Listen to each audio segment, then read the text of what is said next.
पुराने ज़माने की बात है। किसी छोटे से गांव के किनारे पर एक गरीब मूची रहता था जो गैर शादीशुदा था। वो लोगों के जूते सीता और जो पैसे मिलते उन्हीं से अपना गुजारा चलाता था। उसकी आमदनी इतनी कम थी कि वो मुश्किल से अपना खर्च पूरा कर पाता था। इसीलिए उसने कभी शादी करने का सोचा ही नहीं। उसके हाथ हुनरमंद थे, मगर किस्मत ने साथ नहीं दिया था। एक शाम जब सूरज ढलने लगा तो मूची ने सोचा आज कुछ अच्छा खा लिया जाए। वो बाजार से थोड़े से चावल और दाल ले आया। उसने अपने बर्तन में चावल और दाल डालकर चूल्हे पर रख दिया। हल्की आंच पर जब खिचड़ी पकने लगी तो ऐसी खुशबू उठी कि लगा जैसे पूरा घर महक गया हो। मूची खुश था। उसने कहा बस खिचड़ी थोड़ी ठंडी हो जाए तो मज़े से खाऊंगा। इतने में किसी ग्राहक ने उसे बुलाया। वो जल्दी से दुकान की तरफ चला गया। गांव के करीब के जंगल में एक चालाक गीदड़ रहता था। ये गीदड़ निहायत शरारती और लालची था। जब उसने खिचड़ी की खुशबू सूंघी तो उसके मुंह में पानी आ गया। वो बोला, अरे वाह, आज तो मेरी किस्मत जाग गई है। ये खुशबू तो किसी बादशाह के बावर्ची खाने जैसी है। वो जल्दी से गांव की तरफ आया। गीदड़ मूची के घर के पास पहुंचा और दरवाजे से झांक कर देखा। उसने देखा कि बर्तन रखा हुआ है और घर बिल्कुल खाली है। वो अंदर चला गया और पल भर में सारी खिचड़ी चट कर गया। पेट भर गया तो लंबी जम्हाई ली और भाग गया।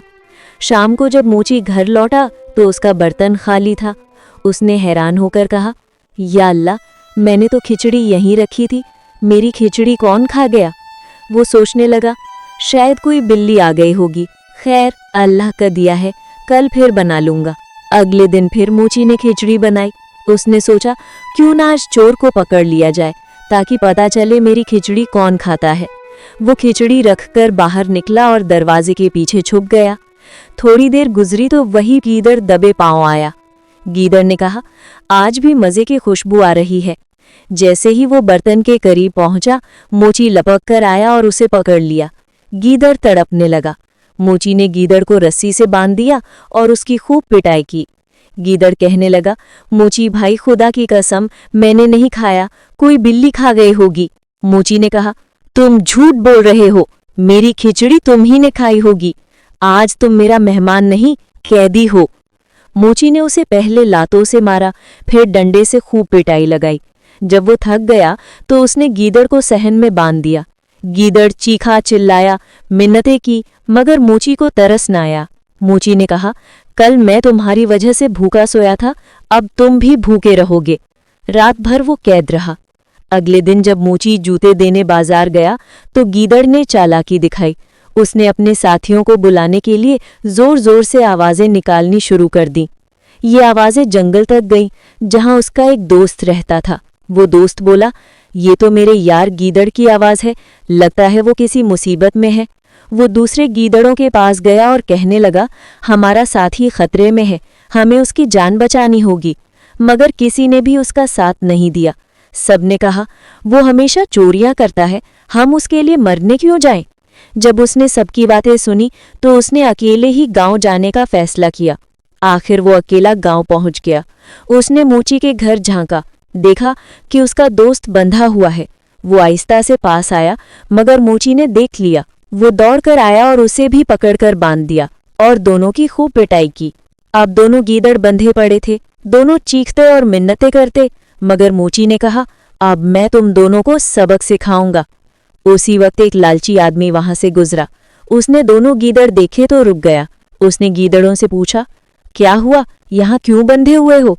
गीदड़ों ने मौका देखा और कहा, ए मुसाफिर, हम यहाँ कैद में नहीं बल्कि मज़े में हैं। यहाँ जो भी बंधा होता है उसे सोहन हलवा खाने को मिलता है। हम तो यहाँ सोहन हलवा खाने के लिए बंधे हुए हैं। गीदड़ ने कहा, अगर तुम्हें हमारी बात का यकीन नहीं है तो हमारी रस्सी खोलकर खुद यहाँ बंध जाओ, खुद देख लेना कि हलवा आता है या नहीं। लालची आदमी लालच में आ गया। उसने कहा, सच, रोज हलवा मिलेगा? गीदड़ों ने कहा, हाँ, हम बादशाह के खास मेहमान हैं, बस रस्म के तौर पर बंधे हुए हैं, हमारी जगह बैठ जाओ और मजे करो। वो बेवकूफ उनकी बातों में आ गया। उसने गीदड़ों को छोड़ दिया और खुद को रस्सी से बांध लिया। दोनों गीदड़ हंसते हुए भाग गए। जब मोची घर वापस आया तो उसने देखा कि गीदड़ों की जगह एक इंसान बंधा हुआ है। वो हैरान रह गया। उसने कहा, अरे ये क्या माजरा है? आदमी ने उसे सब कुछ बताया तो मोची हंसने लगा। मोची ने कहा, बेवकूफ आदमी, गीदड़ों को यहाँ हलवा नहीं बल्कि मार खाने को मिलती थी। लालची आदमी बोला, वो गीदड़ मुझे झूठ बोल रहे थे। मोची ने कहा, हाँ, वो तुम्हें बेवकूफ बना गए हैं। उसने लालची आदमी की रस्सी खोली और उसे वहां से भगा दिया।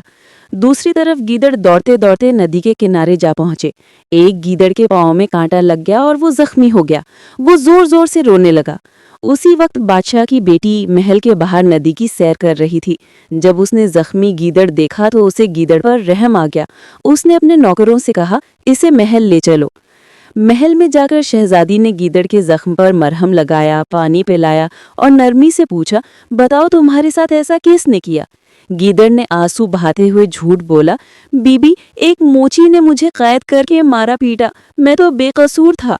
शहजादी को तरस आ गया। उसने कहा, हमारी रियासत में एक मोची ने जानवर पर जुल्म किया है, उसे सजा मिलनी चाहिए। वो बादशाह के पास गई और बोली, अब्बा हजूर, आपकी रियाया में जुल्म हो रहा है। एक मोची जानवरों पर तशद्दद करता है। मुझे एक गीदड़ मिला है जो जख्मी है। ये सब उसी मोची ने किया है। बादशाह ने हुक्म दिया, फौरन उस मोची को दरबार में हाजिर करो। अगले दिन मोची को पकड़कर दरबार में लाया गया। बादशाह ने सख्त लहजे में पूछा, क्या तुमने एक बेकसूर गीदड़ पर जुल्म किया? मोची ने अदब से सलाम किया और कहा, बादशाह सलामत, अगर इजाजत हो तो सच अर्ज करूं। बादशाह ने कहा, कहो। मोची ने पूरी दास्तान सुनाई। उसने बताया कि किस तरह गीदड़ ने चालाकी से उसकी खिचड़ी चोरी करके खाई। फिर कहा, मैं गरीब आदमी हूँ, जितना कमाता हूँ उतना ही अपने पेट के लिए काफी होता है, लेकिन ये गीदड़ मेरा खाना चोरी कर जाता था। मैंने तो बस उसे सजा दी थी। दरबार में खामोशी छा गई। शहजादी हैरान रह गई। बादशाह ने कुछ देर सोचा, फिर बोला, तुम्हारी बात में सच्चाई है, मगर चूंकि तुमने कानून अपने हाथ में लिया, इसीलिए चंद दिन की कैद भुगतनी होगी ताकि दूसरों के लिए मिसाल बनूं। मोची ने सर झुकाकर सजा कबूल की। गीदड़ को आजाद कर दिया गया और जंगल में छोड़ दिया गया। चंद दिन बाद जब मोची कैद से रहा हुआ तो वो दोबारा अपनी दुकान पर जा बैठा और मेहनत से काम शुरू कर दिया। अब वो पहले से ज्यादा समझदार बन चुका था।